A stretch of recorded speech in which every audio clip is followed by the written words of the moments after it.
we really have to get familiar or get really comfortable with talking openly with our kids, not only about the different challenges, but also about their personal use of the internet and social media.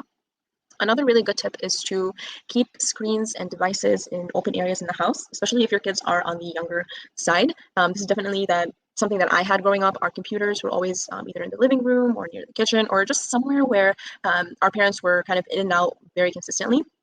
You can also have rules on laptops, tablet use, games, or even phones not being allowed in the bedroom at specific times, especially at night. This is really going to help you just keep an eye out on your kid without really invading their privacy, so they can definitely use all these things.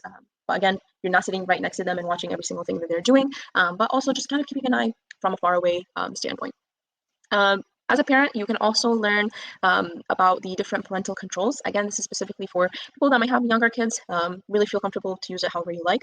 But there are a lot of apps and even search engines that allow you to add filters. So what I mean is you can go to Google, you can go to the settings, and you can add filters, which are going to block certain websites that you might think your kids should not be getting access to.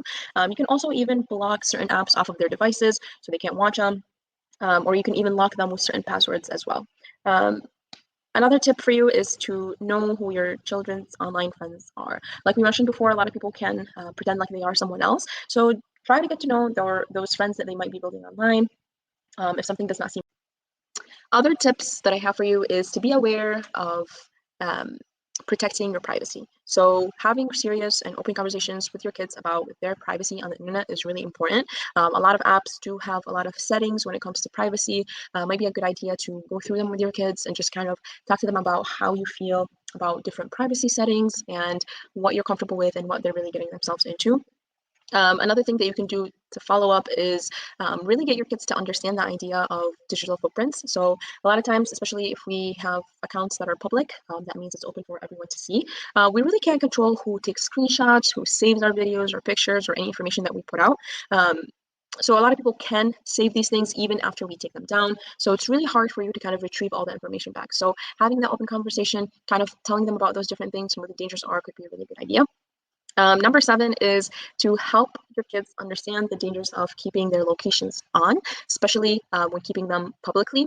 Here we have a great example. This is probably the best lifetime location identifier there is. This is from Snapchat. So we know a lot of our kids use Snapchat, and there is a feature where it allows you to see where your friends are on the map.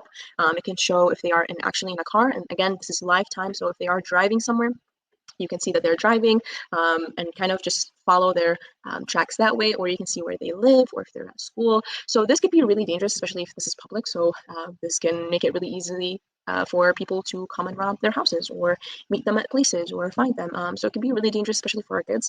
So this is something that we can definitely look into and teach our kids how to close them and also talk to them about the dangers of having our live locations open for everyone to see, just like this. Is keep track of their online time. You can have limits as well.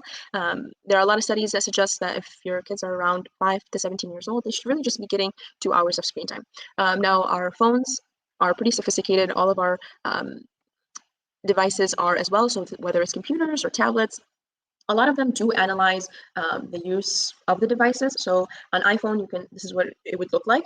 So you can have kind of graphs or even things like this where it shows how much time is spent each day on average and on what. So here it says, an hour and 50 minutes on games, entertainment is only 45, social media or social networking is 25 minutes. And you can even break it down to what certain apps were used for how much time during the week. So this is a really good app. You can have challenges at home where it's a lot more positive, and you can have challenges between your kids and see who spends the less time on certain apps or who's the most efficient with their screen time. Or anything like that, to kind of help motivate them to spend less time on their social media, especially if this is something that you do check on a weekly basis, and you can create really a competition at home with this screen time feature. You can also create downtimes. As parents, you can put in those settings for your kids. So at a specific time, they really can't access their phone. You can even set up a different password that you only know, and that password kind of starts or initiates that downtime. And it really doesn't allow your kids to use them as well.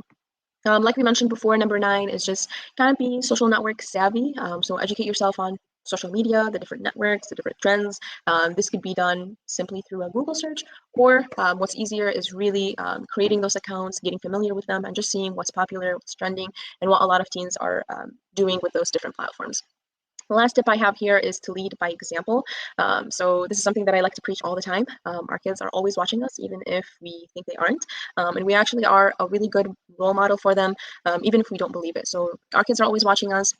They're always seeing what we do. So if they see that you post your location all the time, they're gonna think, well, it's okay for me to do so as well because my parents do the same thing. So just make sure that you are leading a positive example and just doing things that you are comfortable with, and also comfortable that your kids would do.